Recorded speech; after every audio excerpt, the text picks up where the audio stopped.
more theatrical thing, you know, which for its own aspects and the way it's done, they work very hard at it, and I have to respect those things. But, you know, they have their own beliefs and way of doing things that, you know, they're Motley Crue, we're Guns N' Roses.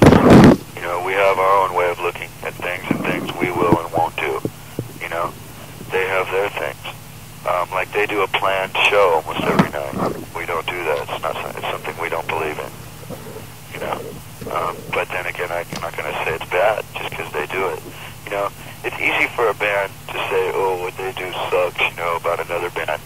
But then when you're out there touring with them and seeing all the work that they put in it, and how professional they are, and how much they care and love what they do, you know, then you start to understand different things. But you guys basically aren't into any sort of posturing or creating images that don't really reflect your actual lifestyles, huh? No, not at all. Not at all. It's us. It's us. I mean, you know, it's like people go, oh, Axl, why isn't your hair up? You don't wear your hair up, you know, all the time or whatever. Well, I can't do my own hair worth of crap, and I can't afford to have someone sitting there doing my hair every day. Plus, maybe I'd like to keep my hair, and if I did it every day, maybe it'll fall out, and I don't want that to happen. So it's like if I feel like putting my hair up, I do it. If I don't, I don't. You know, it's just, you know. And plus, I'm lazy. That's what it boils down to. And if I can get away without doing it, you know, then that's cool too. The album Appetite for Destruction seemed to be pretty much straight ahead Guns N' Roses, no flashy producer or no artifice by computer or trickery or anything. Oh yeah, definitely. What exactly did you have in mind? Was this sort of a live approach? Well, it was done live, pretty much. Like the drums, the rhythm guitar, and the bass are all live in the same room. So there's bleeding of the instruments into each other's mics and things like that, just to get the most energy and a good live feel to the song. You know, it was very hard to find someone to produce the record because some of the main producers of our favorite materials in the 70s have changed their styles, their approach, or burned out, you know, or people that the record industry won't work with anymore, you know, because they don't know what they're doing anymore. They've got too into drugs or something. They don't have the touch they used to have. So it took us a long time to find, you know, Mike Klink. And Mike Klink, it's like, we worked with him, and it's basically kind of like a co-produced album. But, you know, we got him for a lower amount of money, you know, giving him the name. And plus, and then he, in turn, gave us full freedom to do whatever we wanted, you know, which worked really good for us. You know, he trusted me a lot in the studio, you know, with all the vocal ideas and everything. Because most of the harmonies and stuff I came up with, like in It's So Easy and Paradise City, I came up with the night I was recording those parts. You know, because I'd never had the opportunity to work on it before. But you had these ideas just brewing in your mind, and then when you tried them in the studio, you found that they worked. You didn't come up against any brick walls or anything, huh? Well, it wasn't so much as in some places you had ideas burning in your mind. In other places, you know, you didn't know what to do in that part, but you heard this part, and then right when you heard it, you thought, yeah, and this part would work in there too, and what if I did this? Now I'll try this one and see if that works. And a lot of times you had things that worked, sometimes you had things that didn't. You know, and you just decide what was best at the moment and what felt right and what sounded good, and take a tape home and listen to it that night, and the next day decide if you're going to keep it or not. You know, it was a real exciting creating experience. You know, it wasn't like we just went in and had to lay down these certain things just this way. No. If you could go back again, do you think you'd change anything at all? No. The only thing I would like to do is, I wish we would have had more time to mix, but we were working on a release date. There was a couple songs I didn't feel we had enough time to get just right. Paradise City, I think, could have been a little clearer, but, you know, we were mixing 2 songs a day to make a release date, you know, and there was all kinds of reasons why we had to make that release date, which, you know, like getting the record out before England shuts down for the month of August and things like that. You know, there was all kinds of reasons why we had a certain amount of time that we had to get it done in. So we just did the best we could in that amount of time. We didn't really compromise, you know, because we still, I think, hit pretty close to the mark we were wanting to hit. There isn't really anything I'd want to change. I mean, there's 2 words I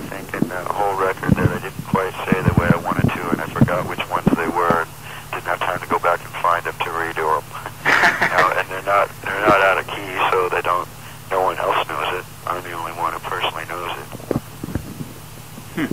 So in retrospect, actually, I guess the fact that you guys, the fact that you were under the gun was a sort of a blessing in disguise. Yeah, in some ways it was, yeah, definitely. You talked about having certain producers in mind, ones that you liked from the 70s. Who exactly were you referring to? Well, okay, I can say that I don't, anybody that I'm naming, I don't know that they were burnt out or whatever, okay? Uh-huh. Because I've never met any of these people. I just, we were like interested. Well, first off, you get interested in Mutt Lange, but he wants $1 million. Right. And he's busy anyway. That was one of them. Roy Thomas Baker is supposed to be just kind of a psycho. I'm really looking forward to meeting him because of that. I don't know, he was an idea. The guy who did all the early Aerosmith stuff, the name's escaping me right now. I can't think of the name. But that guy was one of them. There were different people. It's hard to find people. You come up with a name on a record, and the name would get tossed out within the first 10 minutes of discussion or something. Yeah. But when we talked with a lot of different people. We flew in Manny from Nazareth, but he wasn't quite. He was a very great guy, and we loved Nazareth, but he was kind of like in a different sphere than us at the time, so that didn't quite work. It wasn't like a bad problem, It was just like it just didn't quite feel right. There was, we talked with Paul Stanley for about 5 minutes, and he wanted to rewrite Jungle and something else, so that was the end of the conversation. And now he's going around saying he was going to produce the record, but these guys were too crazy, this and that. No, there was no chance of him producing the record. We talked to him once, that was it. We did some stuff with Spencer Proper, who did the second Wasp tape, where that tape sounds really bold and powerful, and he made our material sound really weak, and so we just kind of shined that too. Where our EP was recorded in his studio. It's put together there.